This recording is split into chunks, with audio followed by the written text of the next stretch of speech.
everybody, and welcome to the Disruption Hour. My name is Lincoln, and this is Jasper, and we are lightly disrupting your regularly scheduled programming. Yay, some continuity. Oh, thank fuck, honestly. I was really excited and really amped up, Jasper. Thank you so much. Like, hello, everybody. Welcome to the Lightly Disrupting Hour. God. Where we lightly disrupt your hour with some quality and peaceful content. I swear to God, like It's like the Gardening Australia You lose of so podcasts. much momentum, man. It loses. I keep building. What building is that? Where's the oomph? Like it has no oomph. You only need one big oomph. Oh, Jesus. Okay. All right. All right. Let's get straight right into this one. We have an interesting one, don't we, Jasper? We always do, but yes. Yes, everything is interesting on our podcast Yeah. now. So Eminem has made a banger new song. Yep. Unfortunately, The candy company? the candy company? No, he has not come up with a candy company. He has come up with Houdini. It's a Dua Lipa song.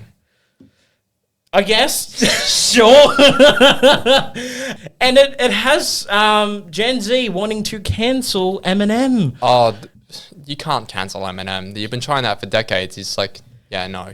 Yeah, you can't cancel the motherfucker because in one of the lyrics there's a reference to a Siamese transgender cat. Okay. Yep. And that's what Gen Z has grasped onto to try and dare to cancel Eminem. And I think good luck. Yeah. Good fucking luck. But I also want to raise that Eminem has a transgender child.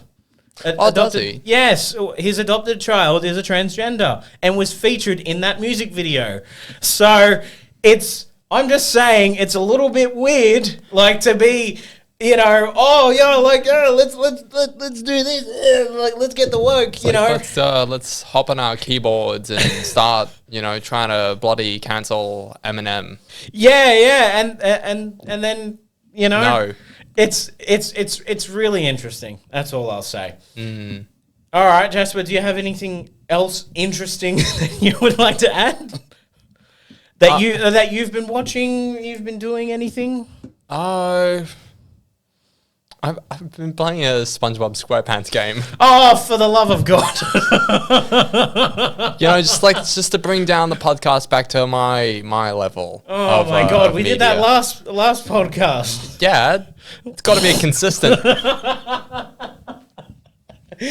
How was SpongeBob SquarePants, Jasper? It's good. I feel like it's one of those games that I can get 100% on because I have a PS5 and I'm playing it on that, so I feel like it's be quite easy to get the platinum trophy. Like 100% first try, or no. Oh, okay. Just generally. So you're not trying to like speed run the game or anything. No. You're just having fun in SpongeBob land. Yeah. You mean Bikini Bottom? Yes, but it's No, it's not SpongeBob land. It's Bikini Bottom. Yeah, but is it sexist for me to say Bikini Bottom? Like, no, know? Because it's geography. That's what the place is called. So if are you trying to cancel Steven Hillenberg? No, I'm not. I'm not, but if... You can't go for Eminem, so you're trying to go for Steven Hillenberg. If a location was called Women Go Back to the Kitchen, would that be sexist? Well, that wouldn't make any sense for SpongeBob SquarePants, because SpongeBob SquarePants takes place underwater. No, I'm not specifically Why the hell would it be called Women Go Back in the Kitchen if it's an underwater city? I'm not talking about specifically SpongeBob SquarePants. It could be like anything, like fucking... It could be literally anything, and if it's called Women in Kitchenland, like, Women in Kitchenlandia, or whatever the fuck... Right? That's a terrible name. Okay, so now we get to the bottom of why that's a terrible name. Okay. All right. Thanks, Jasper. All right. Bikini Bottom is sexist. Thank you, Steven Hillenberg. Your career has been amazing. He's also passed away. I know. So rest in peace. Actually, I will be a little bit sort of more serious here now, because there was a person that actually passed away who was a comic book YouTuber legend. Yeah. I woke up to the news this morning. Comic Storian. Yeah. No. It's like one of those seminal comic YouTubers. Like, Yeah. if you think of them, he's among those lists. Yeah. It's like Variant, Yeah. Comics, Comic Storian, all the others is like up there. Yeah, he was definitely up there in, people that reviewed comics, and his wife announced his unfortunate passing. Yeah. I was like, I didn't watch, a lot of the time all his stuff, but when I did, like, he produced some good bangers out there, and he only uploaded in the last couple of days. Yeah, like 3 days. And then he passed. Yeah. So, yeah, it's unfortunate. But on a new note, we have to introduce a guest, Jasper. Why are we introducing a guest, Jasper? Because we have one now. We have one now, don't we? We've gone like 6-7 weeks, no guests. And we have done fantastically. We have achieved the impossible. We've achieved a lot, but we are going to achieve more. So, please welcome to the podcast room, Emma Roulston. Is it Roulston or it's Roulston? Roulston. Jeez, you botched the intro. Oh fuck. Okay. Please welcome Emma Roulston. Emma. Hi, how are you? How are you? Good, thank you so much for having me on here. It's fantastic to have you. Thank you. So, why the hell are you here in the first place? Sorry, that's just my intro bit for the guests, because like when I introduced Jasper, I was like, I'm not a guest. No. When I introduced Jasper on the first one, I was like, oh, why the fuck are you here in the first place? Like, I thought I'd be continuous in the You mean consistent? Yes, consistent. Yes, I thought I'd be consistent. Yeah. Okay, well, why the fuck I'm here Yes. is because I've always been into horror films, and when I heard that you guys were doing a podcast that talks about films and just media in general, I asked to come on, and you said, so basically I just invited myself and you said yes, so that's why I'm here. Yeah. Well, You busted down the door. I will fix FBI, it. open up! I promise I'll fix it, okay? I am sorry about that. I didn't realize how strong I was, but I promise I will fix it, okay? Okay, good. Yeah, that's gonna cost a lot. So what is it, Emma, that you enjoy about films? I know we've spoken just very briefly on the special type of films that you like to watch, but what is it about films that you enjoy most? Just in general, I really love how films not only tell stories, but how I just think they're the epitome of human creation in what we're capable of doing, and I just love how there's pretty much I think there is like a film kind of for everyone in terms of genres, in terms of actors, in terms of styles and things like that. And I just love how it's a medium that pretty much everyone kind of loves to an extent. Like, you can't really find other aspects of human life or human creation where people love all of it, sort of thing. There's a lot of different types of movies, and there's lots of different movies and TV shows to enjoy. Yeah, absolutely. There's a big bucket large full of everything for everyone. Yeah, absolutely. So now you intrigued me with a certain topic, and it's gonna make Jasper pee his pants a little bit, because It's all about SpongeBob. No, none Yes. of it. Which, by the way, it is sexist that it's called Bikini Bottom, so I'm on your side. Lincoln. Exactly. Hashtag cancel Jasper. Cancel Jasper and cancel Stephen Hillenberg. Good luck. I'm as uncancelable As as Eminem. I was gonna say Grey's Anatomy Yeah, fair. or The Simpsons. Yeah. Wait, was Grey's Anatomy's cancelled? No, it's still going. Oh. That's why I said Okay. I can't be cancelled unlike Grey's Anatomy or The Simpsons, because Grey's Anatomy's been going on for like 19 20 years, and Simpsons been going on for like 36 years or something. I don't know. Well, I think you might have to say a few more sexist or a few controversial topics or comments to make so that you can be cancelled one day, my friend. I have to reach a benchmark. Yeah, and At some point. Lincoln is that benchmark. Yes. So you have to be like him, and then you'll be cancelled. Hashtag cancelled second episode. So that interesting topic is feminism and horror. Yes. Or horror and politics or whatever. Yeah. Oh, okay. Yeah. What is it about feminism and horror that come together so well? Yeah, so the horror genre has always been political in terms of the themes that it's dealt with, whether that be more, for lack of a better term, like avert, I guess, in terms of you've got movies like It Follows that deals with like STDs and things like that. You've got films like Hereditary, which are more mental illness type things. And a lot of fans are starting to call that elevated horror just simply because it's dealing directly with these types of issues.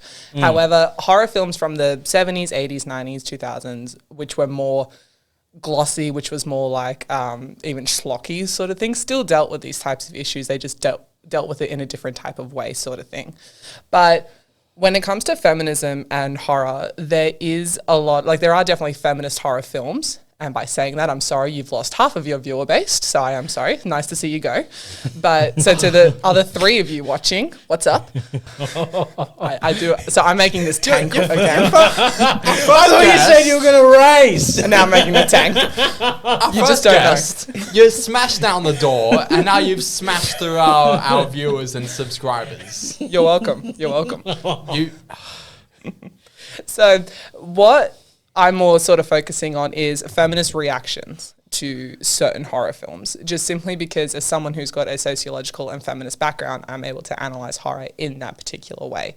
So one of the issues that some feminist scholars and reviewers and things like that do have issues with is actually the idea of the final girl, which to some women, it can be this really empowering moment where she has overcome all of these obstacles and now she's finally at the end and she's gotten away, and normally she's also responsible for killing the killer, or at least disarming them in some way, shape or form, or is responsible for the demise of this person sort of thing. And you've got the classics like Sidney Prescott, Laurie Strode, Nancy, and a whole bunch of other new ones like Erin and all of these other amazing women in horror. 2 Erins from different movies. Yeah.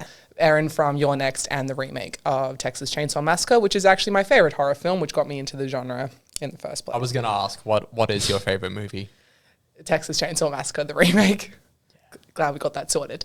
So, but then the side that some feminists have critiqued this idea of the final girl is that, yes, she has overcome all of this, but when you look at what she's overcome, she's normally lost all of her friends in pretty horrific ways. And especially there's that, it's kind of sad actually at the end of Scream 2 when, spoilers by the way for if you haven't seen Scream 2, but it came out like 30 years ago. When did Scream 2 come out? Like, you've had your chance, people. It came out in 98.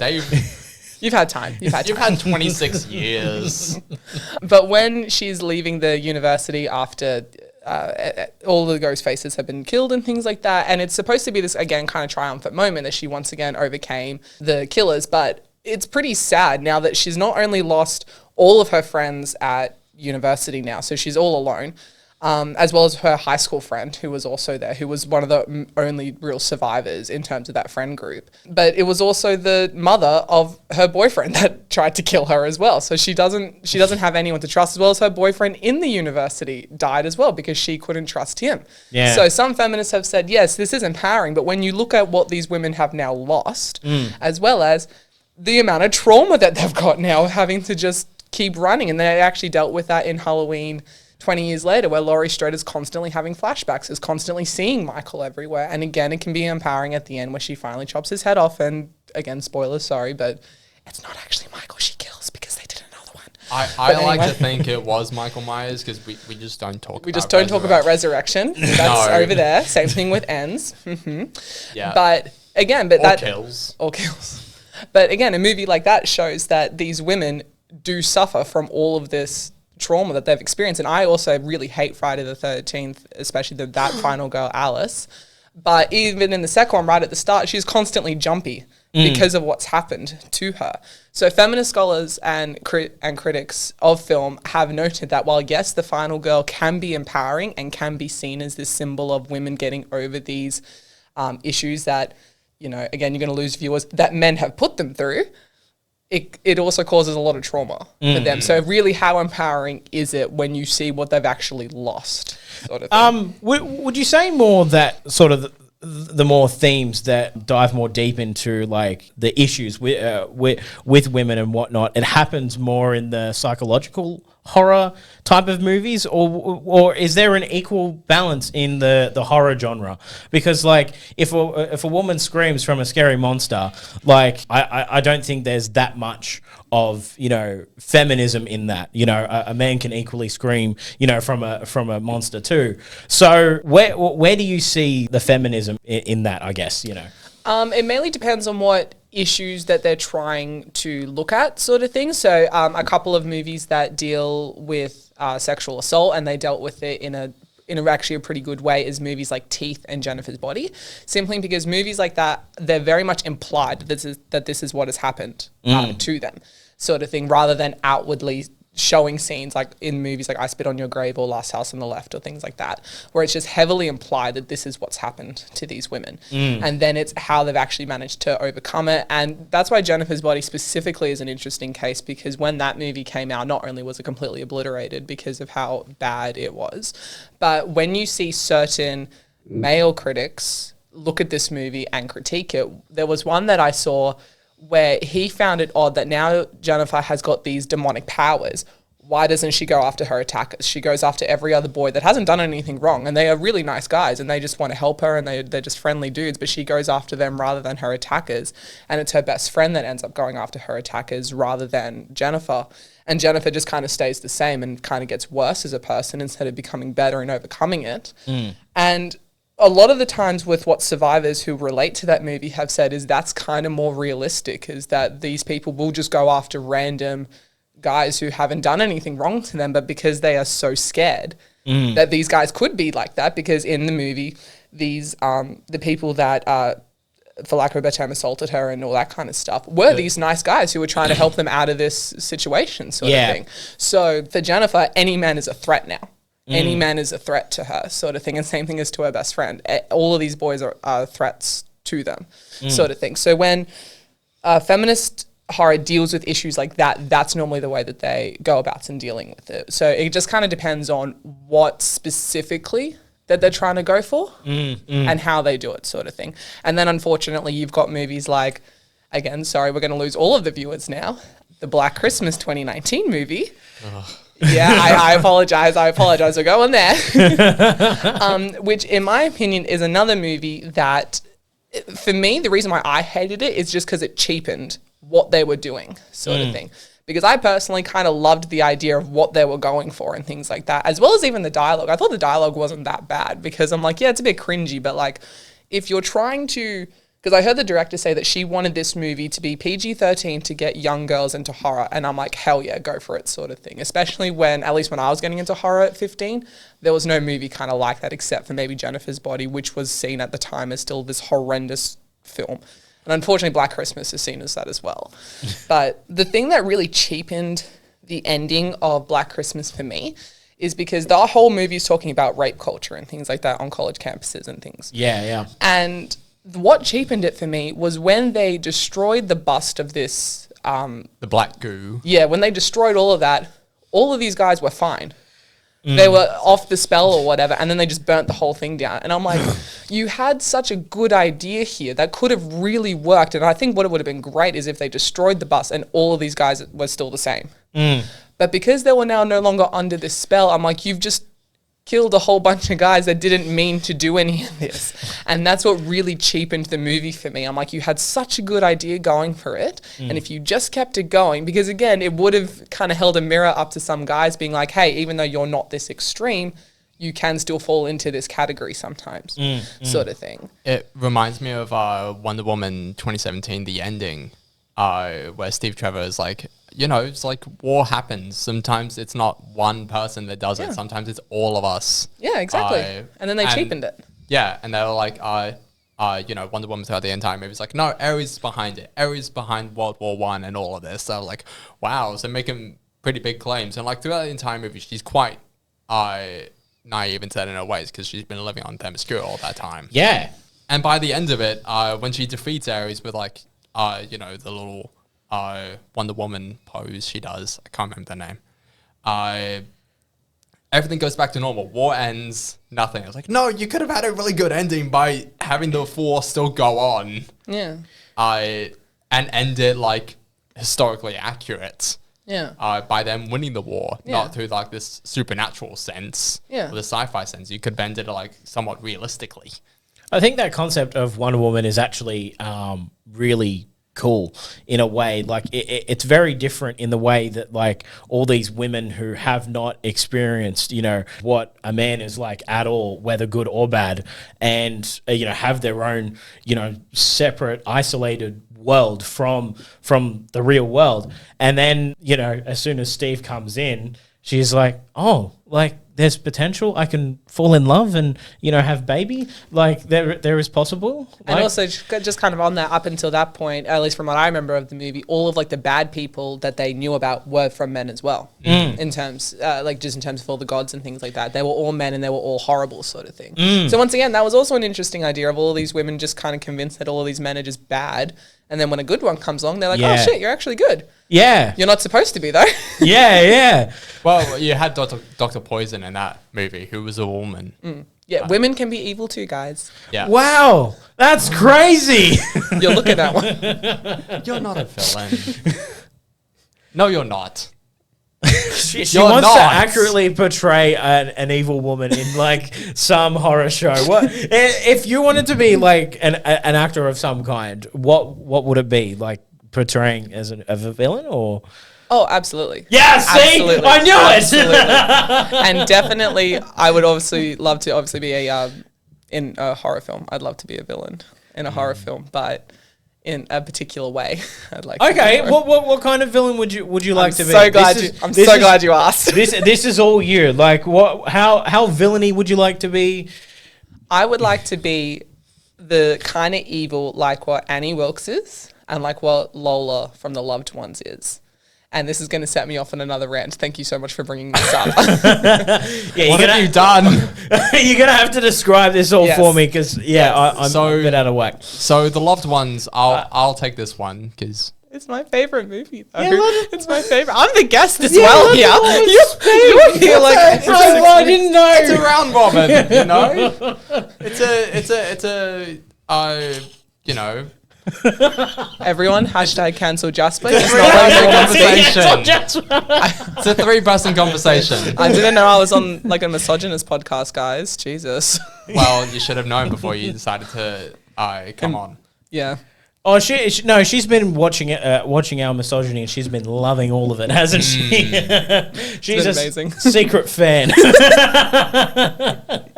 Okay, fine. Go on. Explain the loved secret, ones. Go on. secret misandrist and misogynist. Absolutely.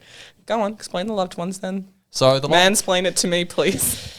I'm not mansplaining That- to you. I wasn't going to say it, but like that's where it mansplain. almost feels I'm not telling it to you. I'm telling it to Lincoln.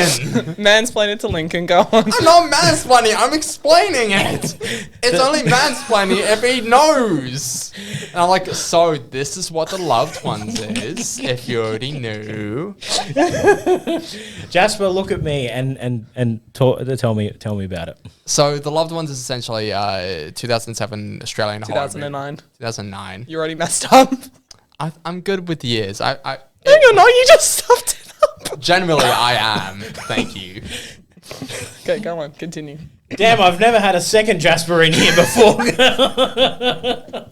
Sorry, Jasper, keep going. I'm just catching strays here. Catching nothing but L's. It's, Oh, Jesus. it's ridiculous. The attack on Jasper. All right. That should be the thumbnail. Okay, so Attack on Jasper. continue. So, Go. The Loved Ones is 2009 Australian horror movie. And I'll let Emma take it from there. Really? Oh my god. Damn it. Damn it. I've set you up. I've set you up right now. Okay. So yes, so Jasper is right. It is a 2009 Australian horror film, and the premise is very, very simple. It's just this girl that asks this guy to the school dance. He very politely says no, but I'll see you there. I'm going with my girlfriend. And she doesn't like that. Oh. So she traps him and starts torturing him simply because he said no to her.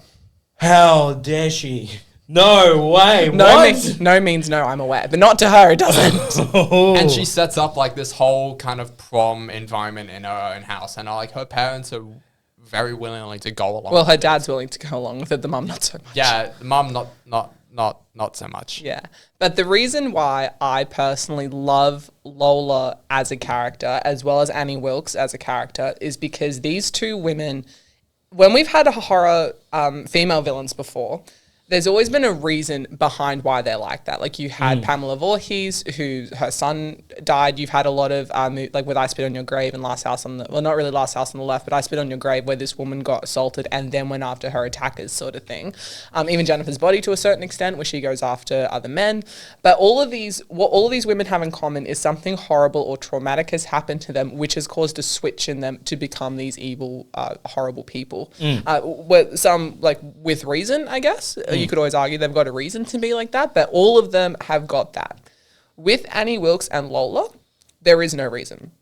They're just straight up insane. They're just crazy because they're crazy people, sort of thing. Okay. And when you've had a lot of male horror villains, in my opinion, the only, I guess, kind of sympathetic one is probably Leatherface to an extent, just because of the environment that he's in, where he's kind of like almost the, Neglected, yeah, he's like the abused. neglected and the abused one and things like that. So that's what he kind of is. So he's probably one of the more sympathetic ones to an extent, sort of thing. But when you've got a lot of the other male ones. Why would he be more sympathetic? Because I personally, I haven't seen that movie, but what would people say that make that movie more sympathetic to that person? Yeah. Well, just because the people that's surrounding him. So, we'll look at the remake, because that's the one that I'm the most familiar with. You've got the sheriff who's constantly, berating him. You've got his family that's constantly doing that as well, and just kind of constantly blaming him for things and just doing all that kind of stuff. So, and that's just kind of his role. Like, he's this very and even in the original, he's just kind of almost like this guard dog that's just protecting his family, sort of thing. And he's got these different outfits that he wears and things like that, like when he's a butcher or when he's the mother character and things like that. And he's just constantly forced into those roles where his other brothers and family members are just yelling at him all the time. So that's the only way he could be considered somewhat sympathetic, sort of thing. He's a very scary character still, and there's probably some people who are like, I've never felt sympathy. But just when you compare it to something like Freddy or Jason or Michael or even the ghost faces to an extent, he's probably one of the more sympathetic villains. I'm sorry, I hate how my brain works, because as soon as you said Freddy, like, I'm just reminded of Freddy Fazbear. So I'm just like, From Nightmare, I mean. yeah, I do know what you mean, but I thought you were gonna say like Scooby Doo or something. what? No. It's like no, not Fred from Scooby Doo. Oh yes, it reminds me of Fred from Scooby Doo. Or Freddie Mercury. Because he did it his way. That's Frank Sinatra. Oh shit, yeah. And the Franks as well. We got to feel sympathy for the Franks. Who are the Franks? Frank Sinatra's who we feel sympathy for, apparently. Sorry. Yeah. No, I've fucked up on that. But yeah, keep going. Yeah. So with Annie Wilkes, she's from a book called Misery, and basically what happens in that book is it's this author that was caught in a snowstorm, and this woman saves him, and she's a nurse, so she's like nursing him back to health and all that kind of stuff, and she's a massive fan of his work. And this can happen. I'm sure a lot of creative people can relate to this kind of setup in terms of he wants to get away from that kind of book series, because that's what shot him to stardom, and people just wanted this book series continuously, but he wants to write something else and wants to try new things. So that's what he's currently doing. So in this final book he wrote, he killed off this character Misery, is what he did, so he could start this new series or whatever. Annie Wilkes read the last book, and it's this amazing scene where it's just completely dark. She walks in, you just see her face, and she is filled with rage that he has killed her favorite character and will not now let him leave until he rewrites this and brings her back. So brings this character back to life, basically. And so I guess you could argue that's the reason, is that her favorite character died and that's why she's crazy, but it's nowhere near the level of what these other women have dealt with for them to become crazy. Yeah. But when he sort of starts finding more information about her, just when she like leaves the house and he's sort of able to move, because he was in a car accident, so his legs are completely screwed. So he was confined into a bed this whole time. But when he's able to move a little bit more, he starts finding information about her. When she was a nurse, she like killed newborn babies for no reason. She like sedated patients for no reason. She killed co-workers. And there was kind of no reason for any of it. She's just this crazy person that got all of these like tools and stuff like that and just went crazy on it and all that kind of stuff. And then when she discovers that he's been leaving his room and things like that, she hobbles him. So he has to stay there now and so she can keep like, you know, torturing him and things like that just because she can. Oh, jeez. Are you familiar with hobbling? No, what is hobbling? Okay, so what it is she puts a plank of wood between his feet, grabs a sledgehammer and whacks both of his feet. And believe it or not, that's a calmed down version than what the book was. In the book, she hacks off his foot and hacks off his hand. What? Yeah. I didn't know that. Yeah, that's what she does. Stephen King wrote the book, if you couldn't. Oh, okay. Yes. I love Stephen King. Well, he's a male writer. Well, No. Yeah. No. Really? He's a man. I love how I was like, yeah, he is. And then Jasper was like, no. I'm like, yeah, good job, Lincoln. You got that right. Good job. I'm so proud of you. If I'm allowed to get to what I'm going to try to say, it's interesting to have different types of, I guess, those types of films where what fuck me. What do you think it is? This happens somewhat regularly. Oh fuck! No, it doesn't. What do you think it is about, in particular, with different directors, writers, or anything? Stephen King is obviously a male. Don't. Let the man speak. Let the man I like speak. This woman. I like this woman.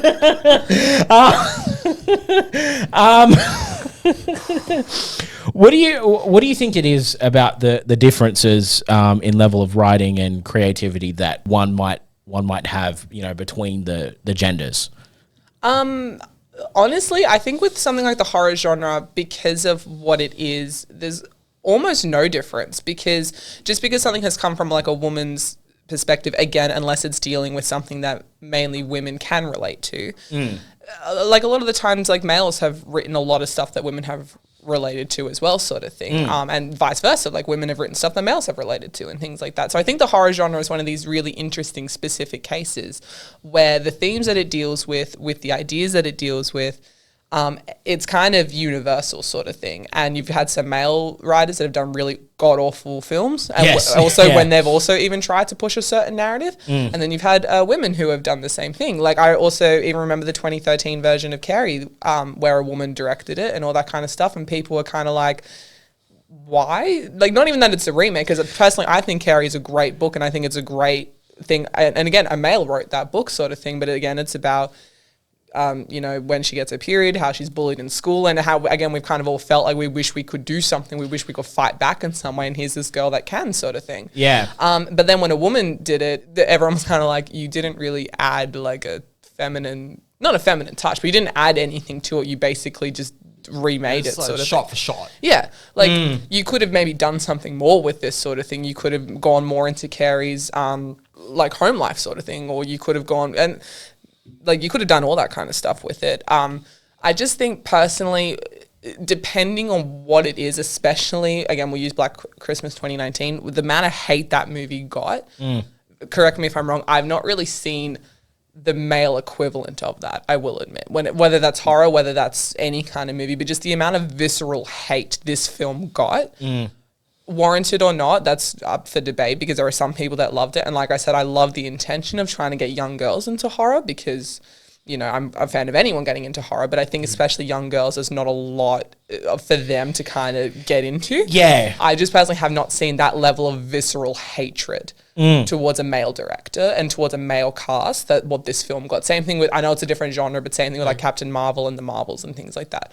Feel free to correct Ghostbusters. Yes. Feel free to correct me, by the way. Feel free to be like, no, there's all these movies. But I feel like when you think of bad films, a lot of the time you're like, oh, well, there was Black Christmas, there was Marvels, there was these, and you just kind of start listing all of these female ones, rather than some male ones. But feel free to correct me, by the way. Like, am I wrong in this? Or? I most of my experiences mostly in superheroes. It's me. And so most of the movies that I'm thinking of that got the amount of visceral hate, I'm thinking like Four Stick in 2015. I'm thinking like Batman v Superman, Dawn of Justice. I'm thinking like Justice League 2017. With the Four Stick one, though, correct me if I'm wrong, that was more of a battle between the studio and the director. It was, yeah. So I feel like that's kind of, most people were more mad at the studio rather than the director. You also had Catwoman in 2004, which was a thing that exists. You also had Captain America in 1990, which was absolutely terrible. Yeah. Yeah, at least those are the ones off the top of my head. What? Terrible woman-led films or just... No, just terrible films. I don't know if they were women-led. Oh, I know Four Stick was a Josh Trank movies, but yeah, as Emma says, it was mostly a studio versus director kind of thing. Same thing with Batman v Superman, Dawn of Justice. That was mostly a studio. Yeah.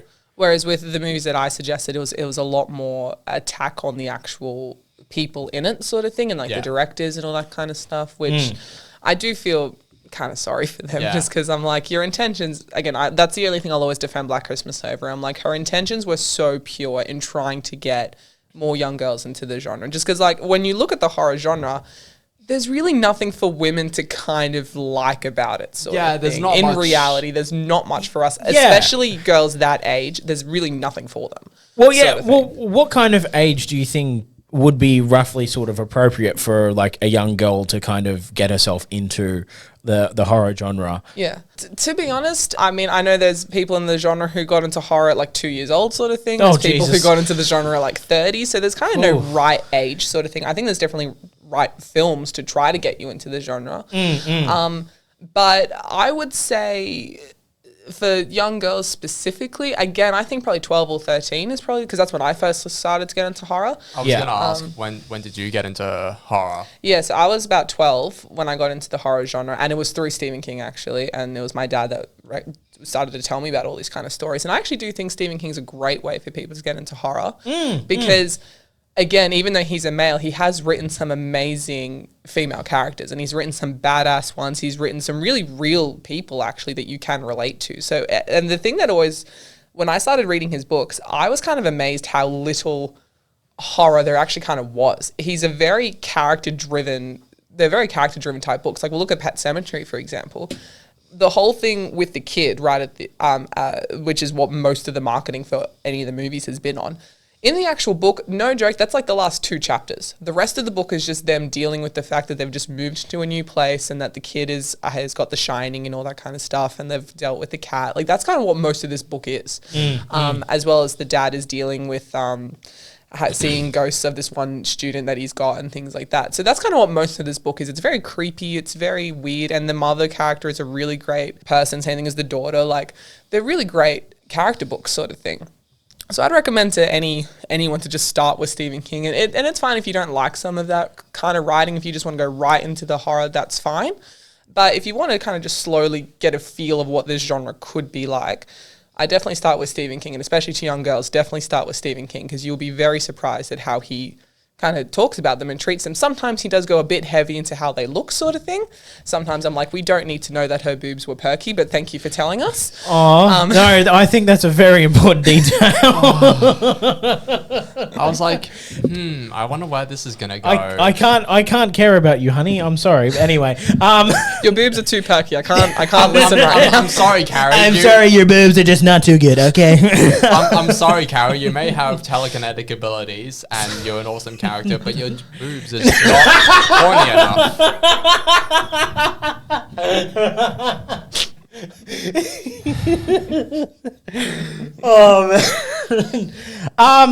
Now I do have an interesting thing to raise. No, it's actually not bad, Jasper. See, I've duped him into thinking that I'm full of trouble, and I'm not.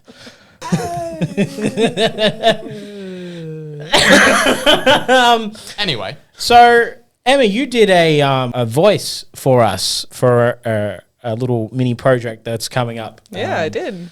How did you find the dialogue, the writing of that? Now, granted, it was a skit for a small children's program, and it was it's the intention of it is just a 5 little minute, I guess, simply scripted dialogue. So how did you find it? Well, this might sound corny. I was actually very honored that I was asked to do it. Oh, okay. I was like, oh, that's so sweet. Thank you for asking me. You didn't have to do that. Thank you. So that was my first thing. And my main kind of thing with that is because I was mainly messaging. I was messaging Jasper about it, and I was just kind of like, what kind of vibe is this supposed to give off, sort of thing, just purely because I was kind of reading the dialogue around it, and I was like, okay, this character seems to be kind of sarcastic, seems to be kind of witty and things like that, but is that the vibe that we're going for, or have I just completely misread this, sort of thing? Well, so I was just messaging Jasper going, how do you want me to kind of say this? Like, and I was also like, do you want me to try to do a voice? I'm not a voice actor in the slightest, so I'm like, do you want me to try to do something with it, or just use my normal voice? Or like, no, just the Boston accent. Hey, that's not Boston. But yeah, no, I'm Boston here. I love saying the most cringiest shit in front of Jasper, man. It's like, oh, I love it here in Boston. Go on, Emma.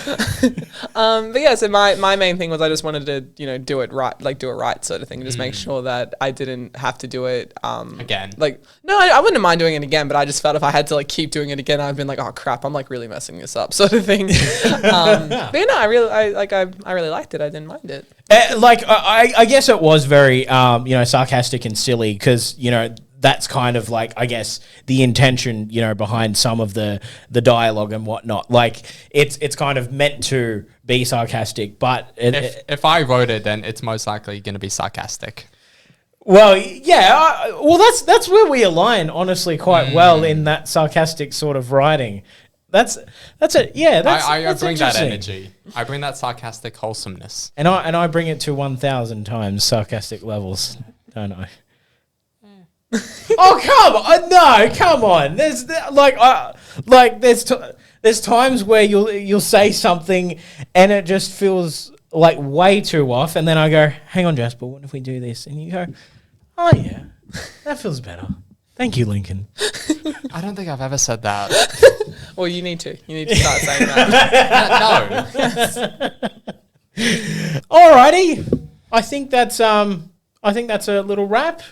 I think we've done an amazing podcast. Emma, how do you feel about this podcast? Has it been the best podcast experience ever in your entire life? Well, this is now the benchmark. This is the first one I've ever done. Oh. So. Yeah, I was going to say, this is our first one, so hardly a bar that we're meeting. Yeah. But no, it was really fun. Thank you so much for letting me come on, and I will fix the door, I promise. No, I will do that. Thank you for coming on. Yeah, thank you for coming on, Emma. It's so We've good. greatly appreciated you. And I'm sure if we have another guest fill position for you, we're happy to have you on. Thank as long as you don't burst down the door. I can't make that promise though. You guys didn't let me in the first time. I didn't know what I was supposed to do. You could knock. Well, I know that now for next time. I'm just resigned to my fate. Yes. Just every week you're going to be like, oh crap, we got to fix the door again. Alrighty, thank you everybody. This has been Lincoln and Jasper. This has been Jasper. You always say I'm Lincoln and this is Jasper. I know. I can say my name. I fucked that one up. That's okay. Should we try it again? No, it's fine. Just leave this awesome mistake in our outro. Thank you and goodbye. Goodbye and good night. Bye.